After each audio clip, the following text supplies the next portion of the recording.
Indo British advanced pain clinic నొప్పి మాయం surgery దూరం ఫర్ అపాయింట్మెంట్స్ 9155515563. నమస్కారం, వెల్కమ్ టు ఐ డ్రీమ్. నేను మీ ఝాన్సీ. ప్రస్తుతం మనతో ప్రముఖ వాస్తు జ్యోతిష నిపుణులు బ్రహ్మశ్రీ ఎస్జే శాస్త్రి గారు ఉన్నారు. ఈరోజు కొన్ని మంచి విషయాలు ఆయన అడిగి తెలుసుకుందాం. నమస్కారం గురుగారు. నమస్కారం అమ్మా. గురుగారు, అయితే మార్గశిర మాసంలో మనం ఉన్నాము. ఆఖరి లక్ష్మీవారం కూడా వచ్చేసింది. అలాగే ఏకాదశితో కూడా ప్రత్యేకమైన రోజుగా ఉంది. మరి ఈ నెల మొత్తం మార్గశిర మాసంలో పూజలు చేసుకోలేని వాళ్ళు కానివ్వండి, ఏదైనా ఆటంకాలు వచ్చి పూజలు చేసుకునే వాళ్ళు ఈ వారం ఎలా పూజిస్తే మంచిది? అసలు ఈ వారం ప్రాముఖ్యత ఏంటి తెలియజేయండి. శ్రీ గురుభ్యో నమః. శ్రీ మహాగణాధిపతే నమః. శ్రీ మహాసరస్వతి నమః. ఓం శ్రీమాత్రే నమః. మార్గశిర మాసం చాలా చివరి అయినటువంటి గురువారం, ఏకాదశితో కూడుకున్నటువంటిది. ఈ ఏకాదశితో కూడుకున్న గురువారాన్ని చివరి లక్ష్మీ వారం కూడా మనం పిలుస్తుంటాం. అంటే ఈ గురువారాన్ని మనం ఏ విధంగా ఆరాధన చేయాలి అంటే, ముఖ్యంగా చివరి వారం అని చెప్పుకుంటున్నాం కాబట్టి స్వాతి నక్షత్రంతో కూడుకున్నటువంటి వారం. అంటే ఈ స్వాతి నక్షత్రం ఏంటంటే, మీకు స్వాతి నక్షత్రం మళ్ళీ ఎప్పుడు తీస్తాం బయటికి అంటే, దీపావళి రోజు స్వాతి నక్షత్రాన్ని తీస్తాం. దీపావళి రోజు స్వాతి నక్షత్రం అమావాస్య ఉంటే దీపావళి లక్ష్మీదేవి పూజ చేస్తారు. మరి అంతటి ప్రాముఖ్యత మళ్ళీ రేపు వచ్చే గురువారం కూడా స్వాతి నక్షత్రం లక్ష్మీవారం. ఈ లక్ష్మీవారం అని పిలుస్తాము. మనం అక్కడ పూజ చేసేటప్పుడు కూడా దీపావళి పూజల్లో దసరాను రాసేటప్పుడు కూడా లక్ష్మీవారం అనేది రాస్తాం. అంటే ఎంత ప్రాముఖ్యమో చూడండి. ఇక్కడ మనకు లక్ష్మీవారము స్వాతి నక్షత్రం రెండు కలిసి వచ్చాయి. దాంతోపాటు ఈ స్వాతి నక్షత్రంతో కూడుకున్నటువంటి లక్ష్మీవారాన్ని సాక్షాత్తు విష్ణుమూర్తి కూడా మనకు ఏకాదశితో కూడుకున్నటువంటిది. స్వామివారు మన కలియుగ ప్రత్యక్ష దేవుడైనటువంటి వెంకటేశ్వర స్వామి నేత్ర దర్శనం కూడా గురువారం రోజే జరుగుతూ ఉంటుంది.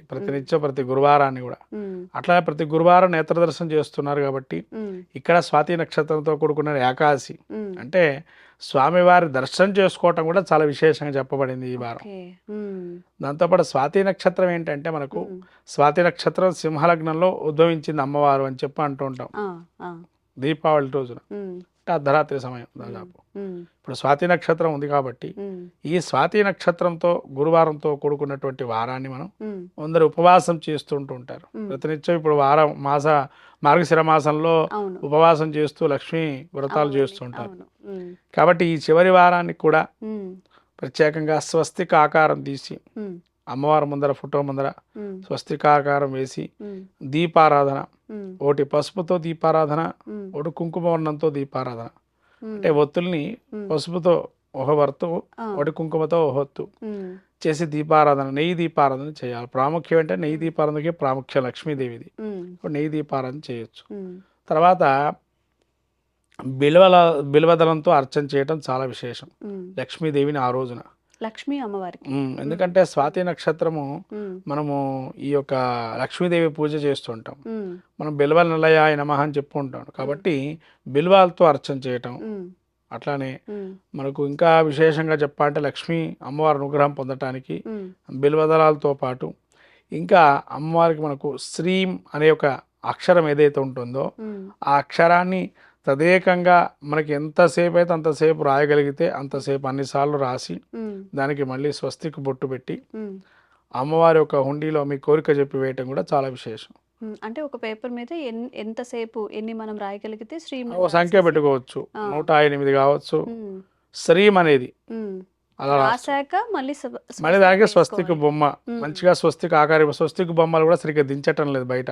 కాబట్టి ఒకసారి చూడండి స్వస్తికి ఆకారం ఎలా దించాలో చూసి దాని మీద నెయ్యి కొద్దిగా తీసుకొని నెయ్యి అత్తరు ఈ పసుపు కుంకుమ మిశ్రమాన్ని కలుపుకొని స్వస్తికి ఆకారం నుంచి మీ కోరిక ఏదైతే ఉంటుందో మనస్సులో ఆ కోరికని చెప్పుకొని దాన్ని మళ్ళీ పసుపు దారంతో కట్టేసేసి మంచిగా ఫోల్డ్ చేసి పసుపు దారంతో కట్టి దాన్ని హుండీలో లక్ష్మీదేవి కానీ వెంకటేశ్వర స్వామి గుడిలో కానీ హుండీలో వేయటం వల్ల ఆ యొక్క అమ్మవారి అనుగ్రహం కూడా కలుగుతుంది.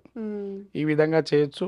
ఇంకా అవకాశం ఉన్నటువంటి వారు వెండి రూపులు కానీ బంగారు రూపులు కానీ ఉన్నటువంటి వారు శుభ్రంగా మంచిగా అభిషేకం, అమ్మవారికి అభిషేకం చేసుకొని ఆ అభిషేక తీర్థంతో కూడా ఇల్లు అని శంఖము కానీ కొత్తగా శంఖం కొనుక్కున్నట్లయితే కొంతమంది ఎవరైనా ఆ శంఖాన్ని కూడా ఆ రోజు ప్రధానంగా ఆ రోజు పూజ చేసుకొని వాడుకోవచ్చు.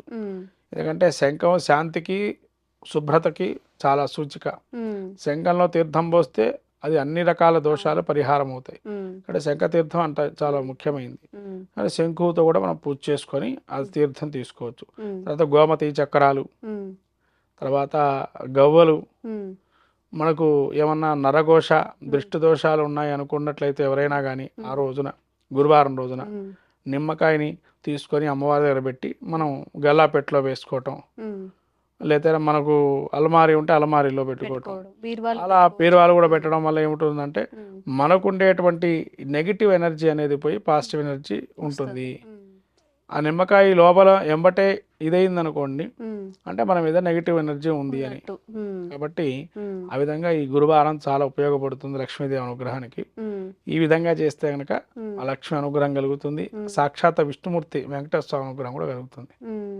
ఆ రోజు ప్రత్యేకంగా చేయాల్సిన దాన ధర్మాలు కానీ మీరు చెప్పినట్టు అభిషేకాలు కానీ ప్రత్యేకమైన పూజలు ఏమైనా ఉన్నాయా? అంటే స్త్రీ సూక్తంతో అభిషేకం చేయటం మంచిది ఉమ్, అమ్మవారికి. ఉమ్, తర్వాత లక్ష్మీ స్తవం కానీ, ఉమ్, తర్వాత లక్ష్మీ అష్టోత్తరం కానీ, మహాలక్ష్మి అష్టకం కానీ ఆ, ఇవి చదువుకోవటం.